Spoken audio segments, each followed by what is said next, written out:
Well, good afternoon. It's me, Comic Crack. I couldn't wait. I don't think I will be doing a Sunday wrap this week. Um, I haven't read a boatload, and I won't be around for the Sunday chat. But I I couldn't wait. I couldn't wait.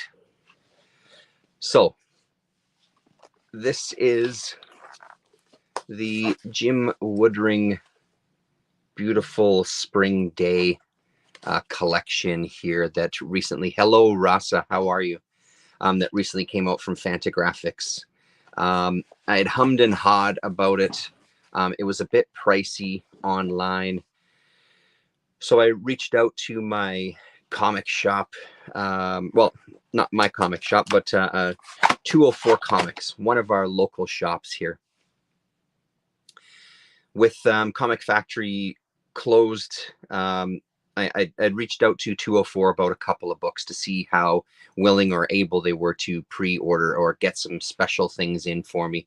And they said, no problem. So this one showed up really quick because I only asked them to grab it for me, I think just less than 2 weeks ago, or maybe it was 2 weeks ago. So because this is a bigger ticket item, I'm really running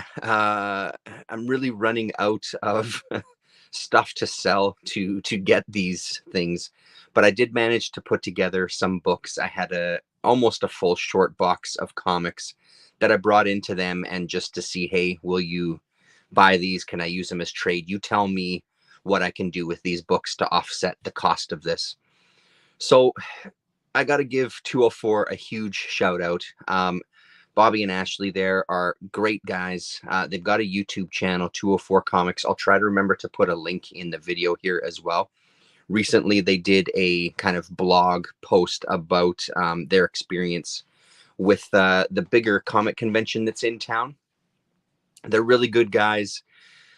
This costs $100 American was the price on it. They gave me 25% off of that, and they put the US to just converted it to straight Canadian. So it was $100 Canadian minus 25%. This ended up costing me $75 Canadian. I walked out of there with money. They actually gave me some money because of the books I had brought in to sell. So I can't thank them enough. It's amazing. Woodring is my guy. I'm beside myself with excitement about this. So let's look into it. I've already ripped into the plastic, but I did want to kind of show you all what you do get with this book. So first of all, you get this really nice box that you can put it in. I'm probably going to save it because that's just who I am. And then you get the beautiful Spring Day book itself, which is this gorgeous. So this is the slipcase. It's this gorgeous kind of fabric, and you can see the silver on there. And if we look at the spine too, there's the Fantagraphics logo, and then we got Frank up at the top there, and then on the back side is this again. So just for comparison's sake, let's do the old standard comic book. So there's your regular size comic book to get an idea of how big this book is. I am so happy about this. I'm really glad that I did. I'm really glad that I pulled the trigger on this. I'm glad I decided to. Like I said, I hummed and hawed about it for quite a while. So I got the signed edition. Let's come down a bit now that big box is out of the way. Prep is going good there, Russ. My wife has kind of did some stuff yesterday because it was a day off for us, with it being November 11th and all. And then right now she's just making the birthday cakes. So we're ready. Lillian's excited. It's going to be a great time. So again, with this kind of fabric spine here, One Beautiful Spring Day, Jim Woodring. And then the backside, and all, I guess, embossed or whatever. So you can feel that texture. You can feel all of those lines there.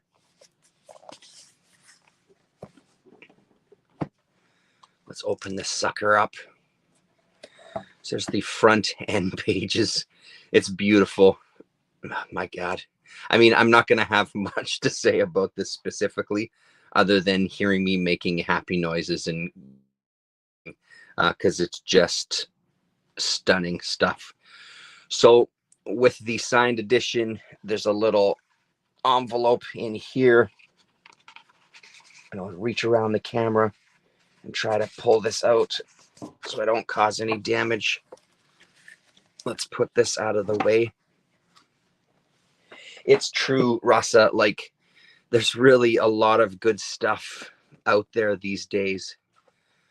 So this was a limited edition, and it's 1,200 signed copies. So here's what you get. Again, ablaze. Open your fucking eyes to see how you do it when you're doing signed editions of things, instead of the horse shit that you pull off. I mean, look at this. This is just, it's amazing. It's really amazing. So number 475 out of 1,200. Yeah. I mean, yeah. Look how beautiful this is, man. I know I got shadows going all over the place here, but I can't help that too much, unfortunately. So beautiful, beautiful. Yeah, Blaze gets it again. It's true. They'll continue to get it from me anyway. I mean, it's just, it's not that difficult to do something really nice. Like, we're not in 1970s. We're in 2022. It's not that difficult to give your supporters of your company, of the artists, something that's quality, and not have to go absolutely fucking bonkers with price difference. Because I mean, again, the price difference between just the regular edition and the signed edition, it's not like one cost $20 and then this cost $100. The gap was way closer. You know what I mean? So it's just no excuse for it. So this one collects a few Frank books that have come out in the past, and then Jim had done some new work to kind of bridge all of the stories together into one continual piece. So it's all in black and white. It's beautiful. Like, again, like there's opening to the center. We'll just kind of open at some random spots. I apologize for all that glare and stuff all over there, but you'll get the impression. Hello, Mr. Donald Rex. I haven't forgotten about our conversation on Twitter there, man, about potentially doing some trading. Yeah, I mean, I'll get back to you though. I haven't forgotten. I just haven't had a chance to get back to you.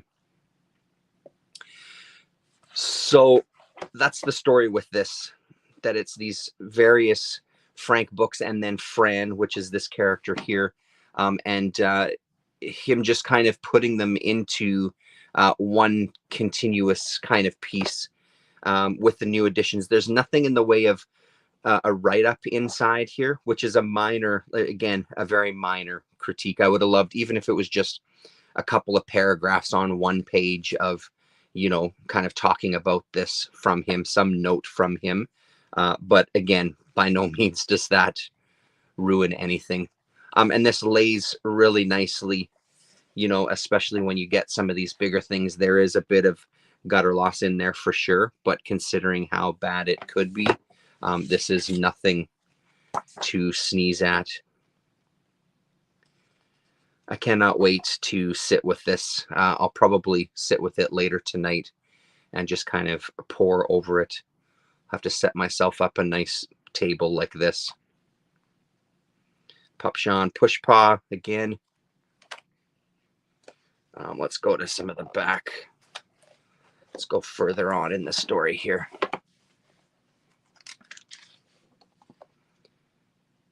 Yeah, all of those textures. It's just beautiful.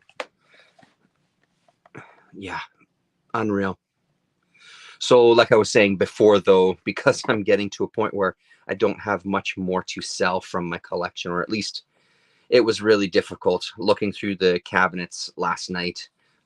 It was very tough to pull things out that I wanted to, that I could part with to put towards this, which concerns me mildly, but it's also, it's nice to have now a collection of books around me and comics that I genuinely love and want to keep and don't want to let go. So that's a really good feeling.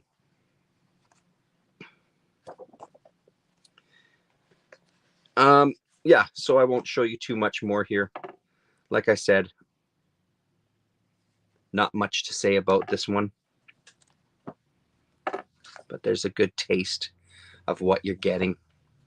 Let's see the final page count. 400 pages exactly. So a 400-page book. Is there? Yeah, no, there's nothing. Just the credits there in the back.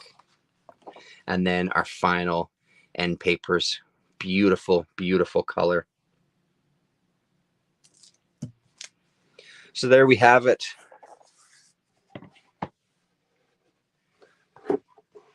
Jim Woodring's beautiful spring day. Yeah, absolutely. And I think that's a big part of it for sure, that your tastes evolve 100%. Like there's stuff that I've gotten rid of in the past couple of years that when it first came into the house, I thought I would never get rid of it, you know? So there we go. Donna Rex La Raza, thanks very much for hanging out. If any of this looks interesting to anybody watching this video in the future, of course, check out Fantagraphics books. Also check out Colin, Loading the Cannon. He did an interview with completely blanking, Eric Reynolds. He did an interview with Eric Tuesday or Wednesday of this week. It's on his channel, Loading the Cannon. I think it's about a 90-minute conversation. I was listening to it while I was working, so I haven't sat and listened to every single bit of it yet. I caught probably about half of it as it was going live. Really, really great. I hope he continues down that path of interviewing people, because it was a really, really good video. So go check that out and support Fantagraphics. Right on. Later, everybody.